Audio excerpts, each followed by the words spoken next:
Hey, my name's Charles, and I want to show you something that I'm working on the bench today.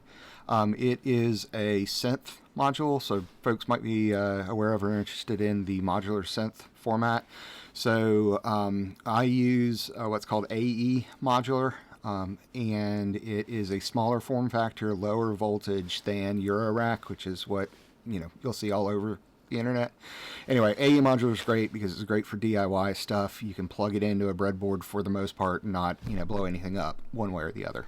So let me show you what I've got and the project that I'm working on, and then we'll see kind of where we get from here. So this is the Daisy pod.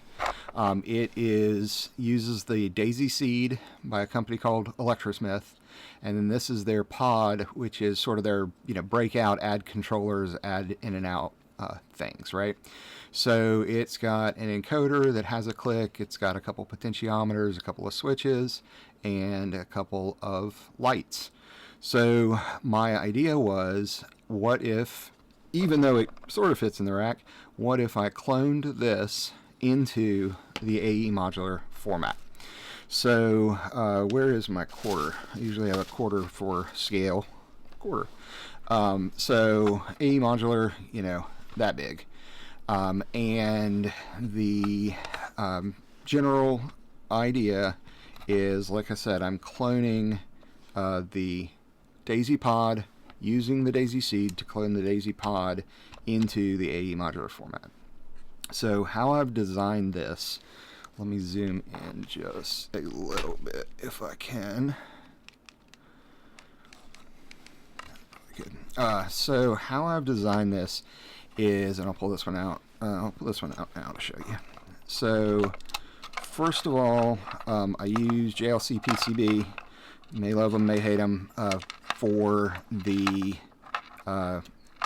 both fabrication of the PCB and as much assembly as I can reasonably get them to do at the time that I'm working on it.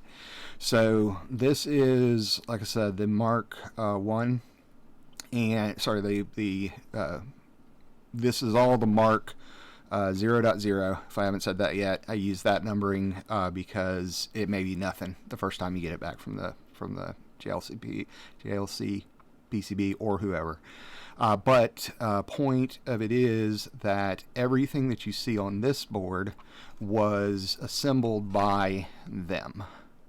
And the reason is, in addition to the fact that I've got big fat fingers and don't want to do any of the surface mount stuff, anything that I can get them to do reasonably, is one fewer solder joint that might be bad on my part, they can test a whole lot better than I can. So anyway, here's the PCB as I got it from them, and then I have soldered on the controls. So this is number one. The reason that it is not the one being used is because I put these resistors too close to that hole and actually stripped them out. So anyway, that's PCB 1. Another good reason that they give you the 5, right? It's a feature, not a annoyance. Anyway, so, or I guess you have to buy the 5. Point is, here is the PCB 1. I still use it for other testing like continuity and other things, but it kind of goes over here to the side because I have PCB 2, 3, 4, and 5 are over here, so I still have some room to make some mistakes. So PCB 2, what I've done is I've soldered on the encoder, the potentiometers, the switches, the headers for AE modular, sockets that they use to plug in patch wires, these little things right here, instead of the bigger 3.5 millimeter cables that Eurorack uses. And what else have I done? Oh yeah, of course, I have soldered on the header for the Daisy seed. I mounted it underneath here like a backpack. And so far it's working for me. I designed it so that it's got enough clearance that I can use one of these. This is the, well, can't get it loose. ST-Link from one of the ST-Link devices from STM. The Daisy is based on the STM32 I'm not going to say it, maybe H7, and so you can use their debugging tools and everything. You may not have one of these, and that's totally okay, because you just plug into the USB port that's here on the back of the module, and that came loose, so we'll put it over there, make it easier. So the what else to say about that? Anyway, I soldered on most of the other pieces that I needed to solder on, and now I'm doing my first round of hardware testing. And so far, so good. I have, what have I done? Okay, so the first firmware that I'm going to release for this is going to be an oscillator. And the idea is to use it's a daisy seed, right? That's the whole point. You use the daisy seed, you use the libraries that come with it, or are available for it. So you can do lots of cool sound processing stuff, lots of DSP, without having to know really how to do that. I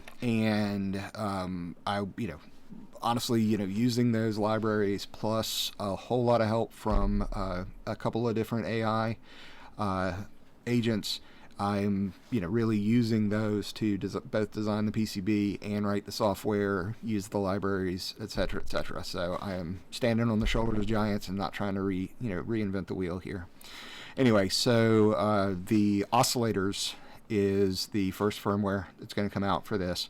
The general idea so far is that you are going to be able to select the waveform or macro waveform with the encoder. So you'll click between, for basic waveforms like sine, triangle, saw, ramp, wave, super saw, I think is everything I've got on there right now.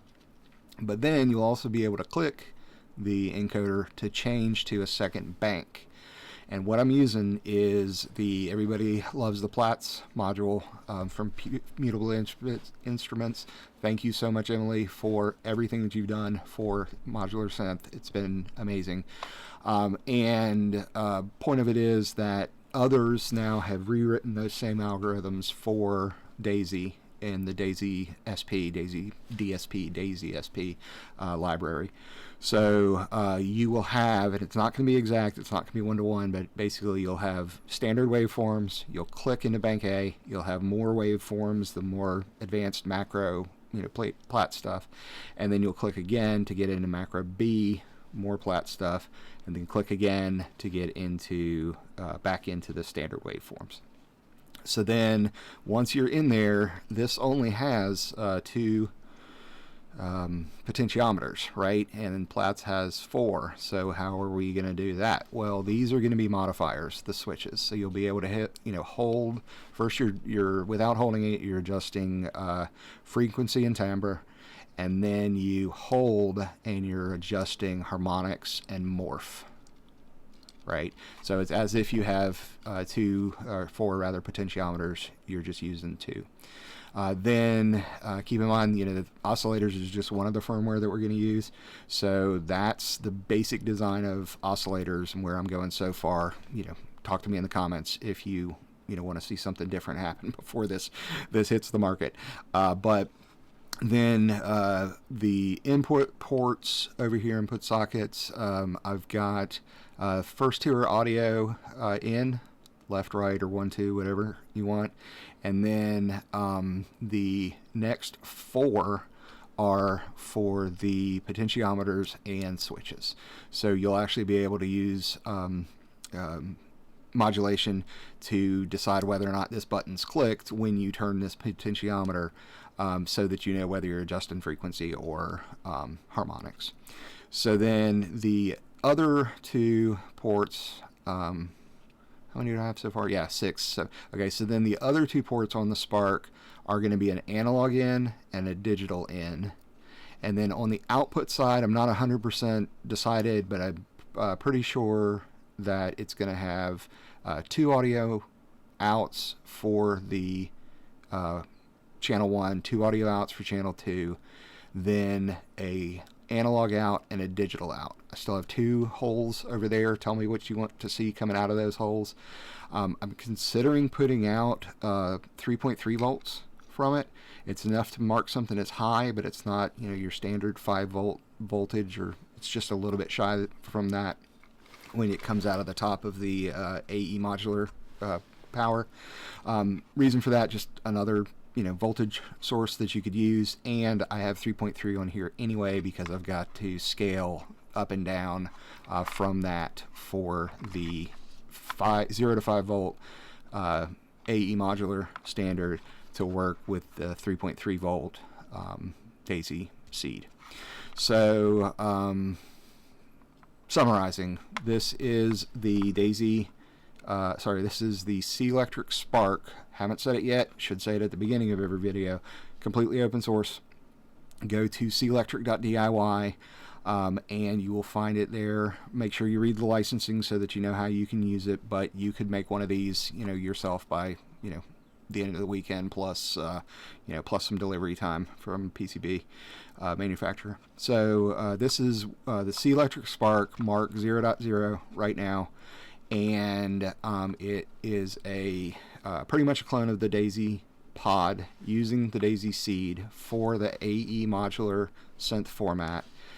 And that, like I said, is controls selecting your waveform, selecting your frequency and timbre, selecting your harmonics and morph, then you know, controlling those via modulation, input right left 1 2 whatever, and then analog in, digital in. I haven't really you know, figured out what to do with those yet. I've got some ideas, but I put them on there because obviously it's good to have. And then, like I said, 2 outs, 2 undecided, analog out, digital out, Charles out. No, just kidding. But yeah, seriously, I think that might be all that I wanted to share. Sorry, that might have been a little manic. I didn't really plan going into it, but hey, that's showing it out in the open. Anyway, clectric.diy. Look for the Spark-AE information about the Spark, and then look for the software is called FLUX. Had to give it a fun name. So FLUX is the type of firmware that we're going to develop, and Oscillators is the first of the FLUX that we're developing. So look for Spark-AE and the Spark-AE and the FLUX oscillator to, you know, get this up and go and catch up with where we are today in our development. I think that might be it. Y'all take care.